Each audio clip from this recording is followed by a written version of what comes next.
श्री गणेशाय नमः. श्री स्वामी समर्थ. आज आपण सुंदरकांडातला 17वा सर्ग वाचूया. उत्तम शाखा असलेल्या त्या अशोक वृक्षाला चारी बाजूने घेरा घालून त्याच्यापासून थोड्या अंतरावर त्या बसल्या होत्या आणि सती साध्वी राजकुमारी सीतादेवी त्या वृक्षाखाली त्यांच्या बुंध्याला टेकून बसली होती. त्यावेळी अशोक शोभाशाली हनुमानाने जानकीकडे विशेष लक्ष देऊन पाहिले. तिची अंगकांती फिकट पडली होती. ती शोकसंतप्त झाली होती आणि केसात मळ जमा झाला होता. ज्याप्रमाणे पुण्यहीन होऊन एखादी तारका स्वर्गातून तुटून जमिनीवर पडावी त्याप्रमाणे ती कांतीहीन दिसत होती. ती चारित्र्य संपन्न असून त्याच्याविषयी सुविख्यात होती. तिला पतीच्या दर्शनाची आस लागली होती.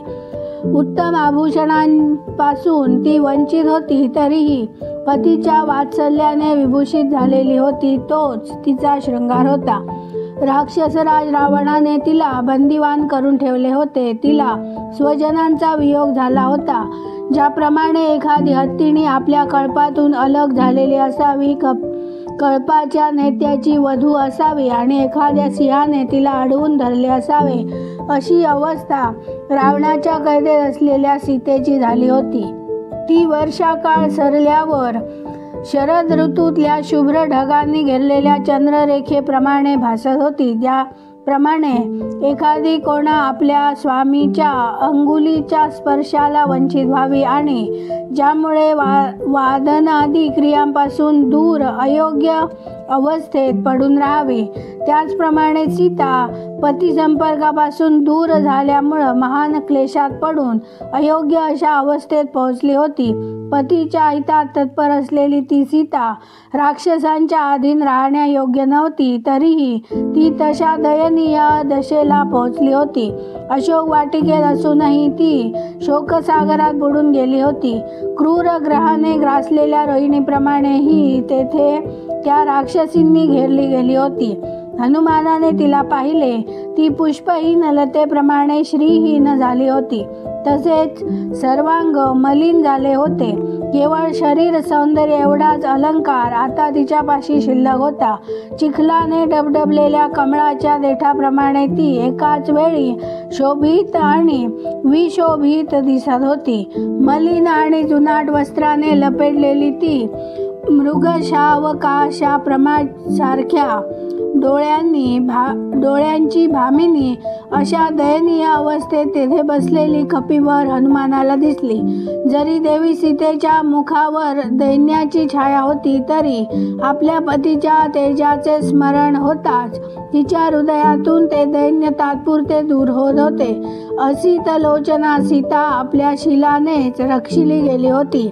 तिचे डोळे हरिण शावकांप्रमाणे चंचल होते. घाबरलेल्या मृगकन्येप्रमाणे ती सगळीकडे शंकित दृष्टीने पाहत होती. आपल्या उच्छ्वासाने पल्लव धारण करणाऱ्या वृक्षांना ती दग्ध करते आहे असा भास होत होता. शोकाची मूर्तिमंत प्रतिमा दिसणारी ती सीता, दुःखाच्या उठलेल्या तरंगाप्रमाणे प्रतीत होणारी ती सीता, सर्वांग सुंदर असलेली ती सीता जरी विरह शोकाने दुर्बल झाली होती, तरी आभूषणांशिवाय देखील सुंदर दिसत होती. अशा अवस्थेत मैथिली सीतेला पाहूनही पवनकुमार हनुमानाला तिचा शोध लागल्यामुळे अनुपम हर्ष झाला. मनोहर नेत्रांच्या सीतेला तेथे पाहून त्याच्या डोळ्यातून आनंदाश्रू ओघळू लागले. त्याने मनोमन श्रीरामांना वंदन केले. सीतेच्या दर्शनाने उल्हासित होऊन श्रीराम लक्ष्मणांना नमस्कार करून पराक्रमी हनुमान तेथेच लपून बसला. अशा प्रकारे फुललेल्या वृक्षांची सुशोभित झालेल्या त्या वनाची शोभा पाहत आणि विदेह नंदिनीचे निरीक्षण करीत हनुमानाने ती रात्र कशी तरी घालविली. रात्रीच्या शेवटाचा एक प्रहर बाकी होता, तेव्हा हनुमानाला वेदपाठ ऐकू आले. 6 अंगासहित संपूर्ण वेदांचे विद्वान तसेच श्रेष्ठ यज्ञांनी यजन करणाऱ्या ब्रह्मराक्षसांच्या घरातून तो वेदपाठाचा ध्वनी ऐकू येत होता. त्यानंतर मंगलवाद्यांनी तसेच श्रवणसुखद अशा शब्दांनी महाबली महाबाहू दशमुख रावणाला जागे करण्यात आले. जागा झाल्यावर त्या महान भाग्यशाली आणि प्रतापी राक्षसराज रावणाला सर्वात प्रथम विदेहनंदिनी सीतेची आठवण झाली. त्यावेळी झोपेमुळे त्याचे पुष्पहार आणि वस्त्रे आपल्या स्थानापासून ढळली होती. तो मदमत्त निशाचर कामातुर होऊन सीतेविषयी आसक्ती बाळगून होता. त्यावेळी तर त्याला ती कामभावना आपल्या आत लपवून ठेवणे आणि तिला आवर घालणे ही जमेना. त्याने त्वरेने सर्व प्रकारची आभूषणे धारण केली आणि परम उत्तम शोभेने संपन्न होऊन तो अशोक वाटिकेकडे निघाला. ती सर्व प्रकारची फुले आणि फळे देणाऱ्या तरतरांच्या वृक्षांनी नटलेली होती.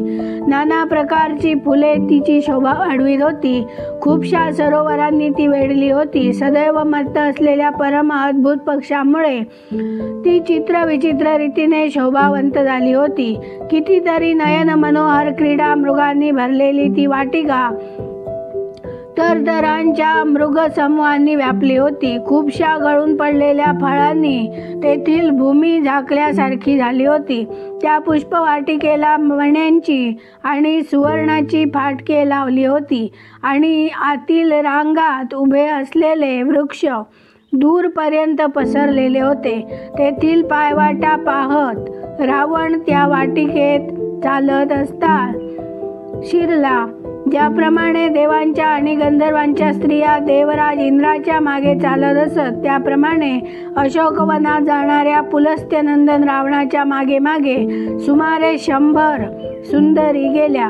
त्या युवतीमध्ये कोणी सुवर्णमय दीपक घेतला होता, काहींच्या हातात चौऱ्या होत्या तर काहींच्या हातात ताडाचे पंखे होते. काही सुंदर सोन्याच्या झाऱ्यांनी पाणी घेऊन पुढे पुढे चालत होत्या आणि इतर काही जणी ब्रुसी नावाची गोलाकार आसने घेऊन पाठीमागे जात होत्या.